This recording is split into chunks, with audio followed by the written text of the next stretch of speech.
Nusantara Resources is a public Australian company seeking to list on the Australian Stock Exchange. The company arises from the demerger of the Awak Mas Gold Project from One Asia Resources.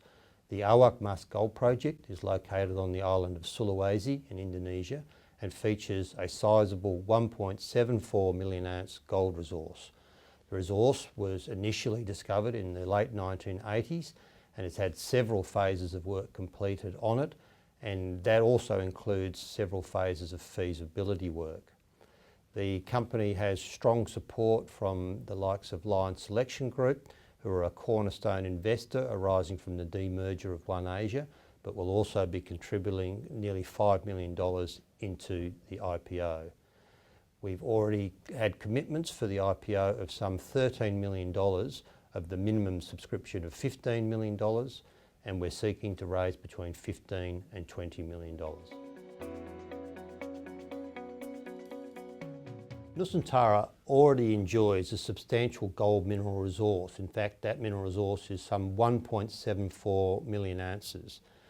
On the back of that mineral resource, there's been several feasibility studies undertaken, and these include mining open pit studies, metallurgical studies, and environmental impact studies. Indeed, we've recently received from the Indonesian government approval for our environmental impact statement. The project also enjoys certain infrastructure benefits. Recently, there's been a substantial upgrade of reticulated power in the southern part of Sulawesi, and we have a major power line passing within just 30 kilometres of the planned project area. The project is expected to comprise a large open cut and milling facility that will also benefit from low strip ratios, as already demonstrated from earlier work undertaken on the project. A considerable amount of planning has already been undertaken for things like tailings storage and overburden removal. So the project benefits from a lot of studies that already accelerate the potential development timeline. Lion is currently around a 30 to 35% shareholder. We're going to fully invest pro rata to our entitlement, and we expect to be a 33% shareholder at the end of the fundraising.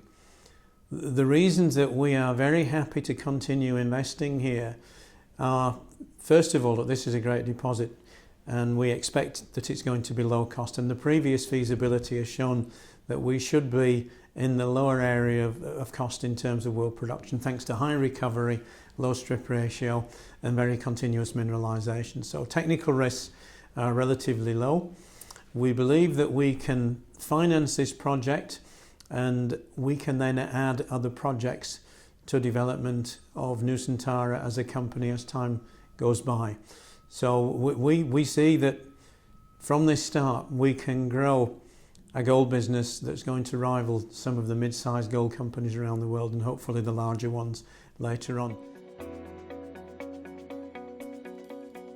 The things which attracted us to Awak Mas in 2011 are still pertinent today.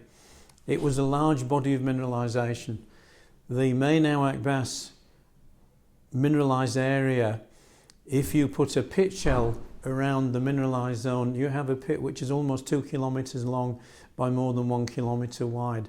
It is a very, very substantial body of resource, and that's only been drilled down to around 150 metres, and that contains almost 2 million ounces.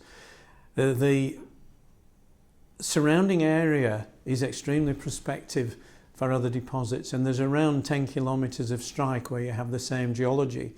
3 of those areas have been well drilled, and 2 of those areas have been well drilled, and they are now each smaller resources than Awak Mas.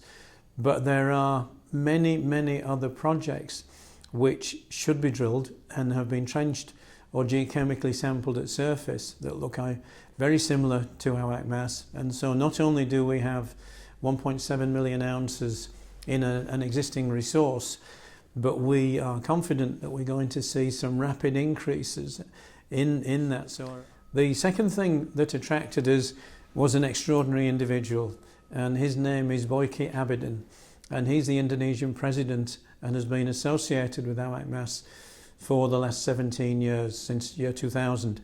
He has looked after all of the government relations, all of the local people relations, all of the permitting, and this is a man who is a real champion. Mike Spreadborough came in as Managing Director of Nusantara in October of last year, and he immediately started to have a technical appraisal of all of the historic work that had been done. He is a very thorough technical person. He's got an impeccable pedigree that comes back from Rio Tinto, BHP, Western Mining. He was Chief Operating Officer recently with Sandfire, and Ivanhoe Australia in between. He has a wonderful history as a mine builder and being able to attract absolute first team players. And so when he came in, we were delighted that we had the best of the best in terms of being able to develop a project.